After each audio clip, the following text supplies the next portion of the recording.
Hey everyone, welcome back, it's Biggs. Now today's video is going to be a topic that some of you may love and some may not. But regardless, I hope that you'll find the history behind it as fascinating as I do.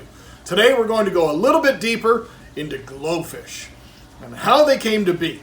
Now, so love them or hate them, they're here to stay, and truthfully, they've had a seriously positive impact on our aquarium keeping hobby, as they've introduced an entirely new generation of potential hobbyists to the wonders of aquarium keeping. So let's get into it.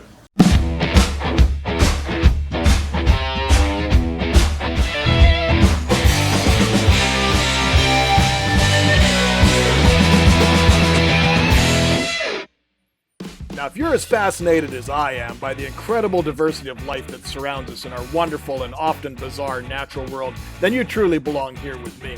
I make videos on all facets of nature, from aquariums and vivariums, DIY, reptiles, isopods, insects and arachnids, all sorts of unique plants, and I try to dig a little bit deeper into the science behind it all. So if you haven't already, please consider hitting that subscribe button, as well as ringing that notification bell, and you'll always be kept up to date when I upload new content.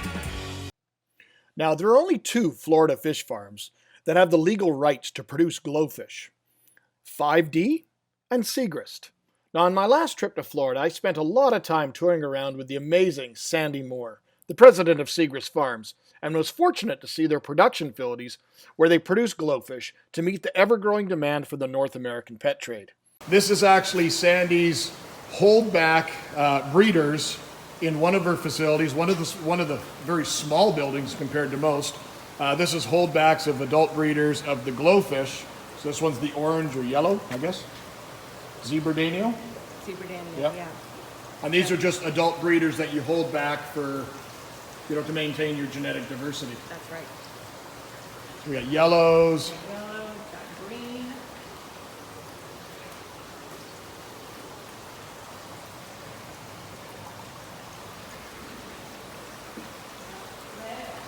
Yeah, you kind of have a couple vats of them, I guess. Purple, you haven't seen those in Canada Yeah, yet. this is one that we don't get in Canada yet. Canada's got some really crazy legislation about, is it considered a genetically modified animal? Is that what it is? It is. Yeah. So in Canada, we've only been approved. I know there's all sorts of different glowfish available, and in Canada, we can only have 3 colors of the tetra and 3 colors of the danio, even though there's 5 colors of each, because apparently the purple one, no, we're not ready for that in Canada yet. Or the red one, is that the 2 that we can't get? I don't know. Right. But the glowfish guys are working really hard on, and I expect that those fish will become available this year. I reached out to another dear friend from Tampa, Mr. Bill Shields. Bill is retired now, but his former position, he was head of production for all the characins, cyprinids, and anabantoids at 5D Tropicals. And he was at the epicenter when glowfish came about. So I thought, who better than to tell the story than the man himself? All right, Bill, tell me how it all came to be. It all came to be for me. I was just happened to be at the right place at the right time. I was a breeder for 5D Tropical, and the people that bought the rights, Yorktown Technologies, bought the rights to produce glowfish in the Western Hemisphere. They didn't buy any fish; they just bought the rights to do it. But these fish weren't originally developed for the aquarium trade, though, correct? Oh, absolutely not. So I saw, when I got into it, I went around and, of course, went to the computer and searched. In 1980s, Dr. Nybert, I believe in the University of Cincinnati. But anyhow, he had a TED Talk on developing these fish. And his emphasis wasn't for us, the aquarists, for hobbyists. It was for third world countries to have viable water testing equipment that was not high tech. He put the gene in the fish, the danio, to test for hydrocarbons. When you put the fish in bad water, they fluoresce. And I think they use zebra-danios was the ideal candidate. Oh, zebra-danios, because they're the lab rat of fish. Yeah, they replicate so fast. They're always used for genetic studies the world over, so it's a great candidate for that. They're easy to maintain, easy to breed, And once the gene's set in them, it's a dominant gene. It passes down. They can't help it. It's there. It's not an injection. It's not a dyeing. It's not a tattooing. It's actually in the genetics of the fish. Yeah. So this is even though it's alive and it is a fish, this is still very much a genetically modified organism. Absolutely. Absolutely. You're taking the color gene from another organism and inserting it into and then once it's set, once you've established the trait in a line of fish, it's there forever. I was a breeder at the farm. I produced all the egg scatterers. It's a big giant operation. I was producing 25, 30 million fry a year to go out in the ponds. We had 725 ponds. You only need 5 fry for BAP though. Yeah, we talked about that, and when I took the job, is prior to this, I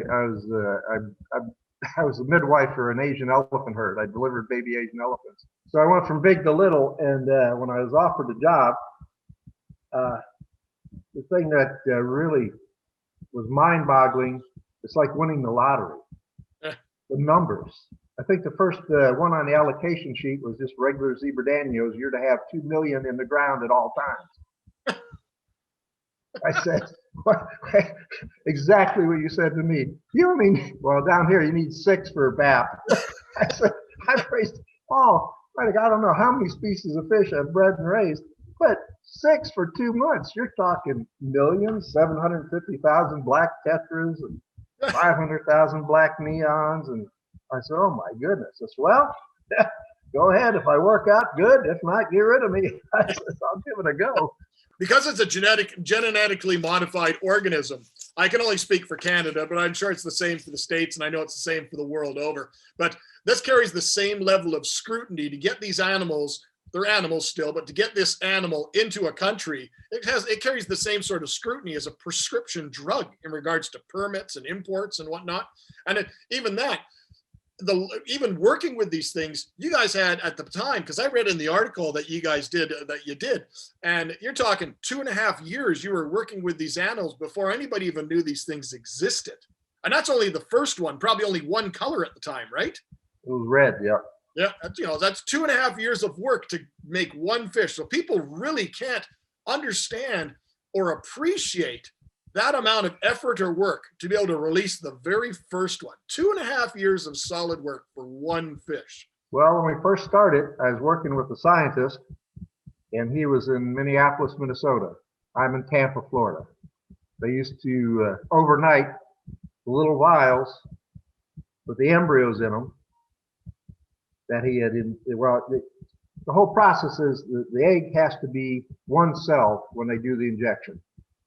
They have to put the DNA in the cell, which drove me crazy because when I was producing fish for him to do the new colors and the new species, I get them the eggs, no good, 2 cells. I said, I'm putting it in each cell. He said, no, it don't work like that.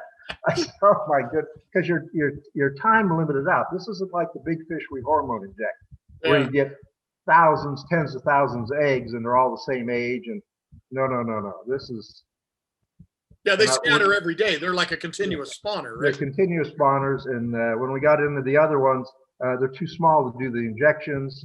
So it was really a challenge to figure out how to get him eggs at that one cell stage from the fish, which we did. But and he did thousands of injections, and I'd get little boxes of vials of fish, all different lines or all different formulations, whatever.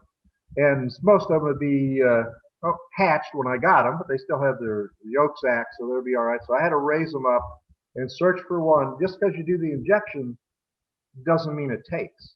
Yeah. Shaking the dice. You put it in and you hope it inserts on the chromosome in the right position to affect the color. And hopefully it only inserts in one position, not multiple positions, and you have unintended consequences. And it's thousands of fish I raised up, and there was no color.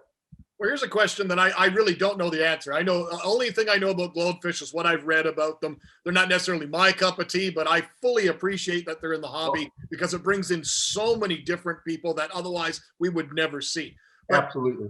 you have all these different colors, and I don't know how many colors there are in total. I know that the Zebradanio comes in 5 colors, the Tetra comes in 6, but to go from bright red to bright orange to bright blue to bright neon green or purple or whatever it is that a different gene of a different animal they're putting in to get that different color, or are they manipulating some way to get another color? Nope, different genes. That's part of the priority stuff. But yeah, it's all different colors from different sources. Now in Canada, I know in the States, when you guys release it, you go through the same protocols like you mentioned with the FDA and everything like that. But in Canada, because it's a genetically modified organism, every single organism requires its own permit. So you'd think, well, Zebradanio, it's one organism. No, every color is a different organism because it's modified with different absolutely. Genes. So in Canada, we have all this paperwork from the Government of Canada website, and currently in Canada, regardless of all the glowfish are available, Canada, we only have 3 of the Zebradanios, and then in the Tetra, again, we only have 3 out of the 6 colors. We do not have the rainbow shark. We do not have the tiger barb. We don't have the beta. And unless all the paperwork and everything has to be filed and everything has to be done and all the permits in place, you're talking thousands and thousands of dollars per individual organism. The Zebradanio is listed in Canada, as are guppies, as are most of the Grammies, not all anabantoids, but the Grammies, as being species or vectors that can carry pathogens. And because of that, those general aquarium species require a certain different level of restrictions regarding importation. And I know for the Zebradanio, even though it's a genetically modified organism, it still carries the name. It requires an additional 2-week period at the place of production before it's shipped, where it has to be housed in isolation and quarantine, and then has to be signed off by a vet before it can be imported into the country, and has to take all that paperwork with it.